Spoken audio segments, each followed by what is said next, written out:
रक्षाबंधन हिंदू धर्म के प्रमुख त्योहारों में से एक माना जाता है। इस विशेष दिन पर बहनें मंगल कामना के साथ अपनी भाइयों की कलाई पर राखी बांधती हैं।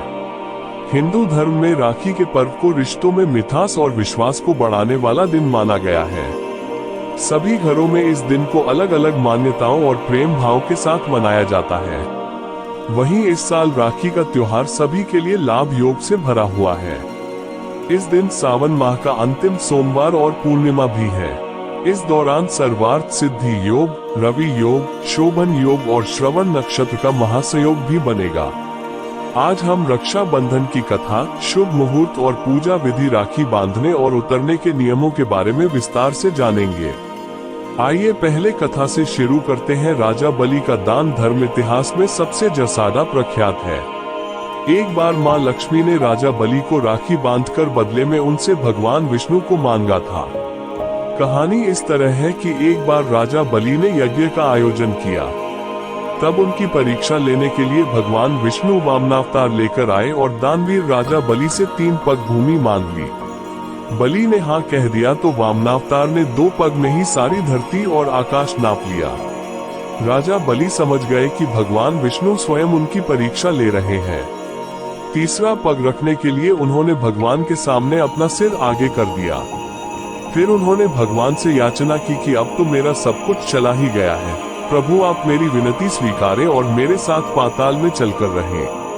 भगवान को भी भक्त की बात माननी पड़ी और विष्णु जी बैकुंठ छोड़कर पाताल चले गए। जब देवी लक्ष्मी जी को ये पता चला तो वो गरीब महिला का रूप धरकर बलि के पास पहुंची और राजा बलि को राखी बांध दी। बलि ने कहा कि मेरे पास तो आपको देने के लिए कुछ भी नहीं है। इस पर देवी लक्ष्मी अपने रूप में आ गई और बोली कि आपके पास तो साक्षात श्रीहरि हैं और मुझे वही चाहिए। इस पर बलि ने भगवान विष्णु से माता लक्ष्मी के साथ जाने की विनती की। तब जाते वक्त भगवान विष्णु ने राजा बलि को वरदान दिया कि वो हर साल 4 महीने पाताल में ही निवास करेंगे। ये 4 महीने चतुर्मास के रूप में जाने जाते हैं। जब युधिष्ठिर इंद्रप्रस्थ में राजसूय यज्ञ कर रहे थे उस समय सभा में शिशुपाल भी मौजूद था। शिशुपाल ने भगवान श्री कृष्ण का अपमान किया तो श्री कृष्ण ने अपने सुदर्शन चक्र से उसका वध कर दिया। लौटते वक्त सुदर्शन चक्र से कृष्ण जी की छोटी उंगली घायल हो गई और रक्त बहने लगा। तब द्रौपदी ने अपनी साड़ी का पल्लू फाड़कर श्री कृष्ण की उंगली पर लपेट दिया। तब श्री कृष्ण ने द्रौपदी को वचन दिया कि वो इस रक्षा सूत्र का वचन निभाएंगे।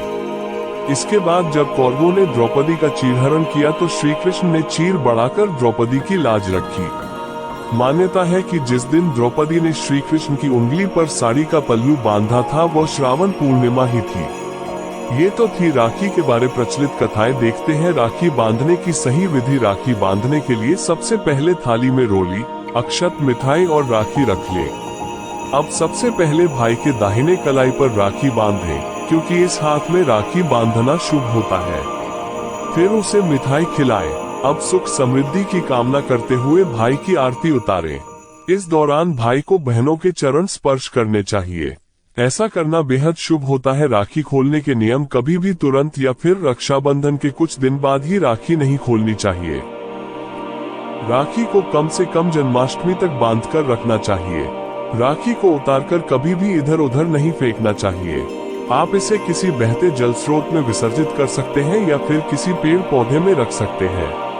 राखी बांधने का शुभ मुहूर्त: रक्षा बंधन पर राखी बांधने का सबसे सही समय अपराह्न के दौरान माना जाता है। वहीं भद्रा काल के दौरान भाई के हाथ में राखी बांधना शुभ नहीं माना जाता। रक्षाबंधन के दिन भद्रा सुबह 5:53 से आरंभ हो जाएगी, जो दोपहर 1:32 पर समाप्त होगी। इस दौरान राखी बांधने की मनाही होती है। ऐसे में 19 अगस्त यानी रक्षाबंधन के दिन दोपहर 1:43 से शाम 4:20 तक राखी बांधने का शुभ मुहूर्त रहने वाला है। माना जाता है कि शुभ मुहूर्त में भाई की कलाई पर राखी बांधने से उसके सौभाग्य में वृद्धि होती है। कृपया ज्ञानवर्धक कथाओं को रोज सुनने और जानने के लिए हमारे चैनल को सब्सक्राइब करें। आप सभी का धन्यवाद।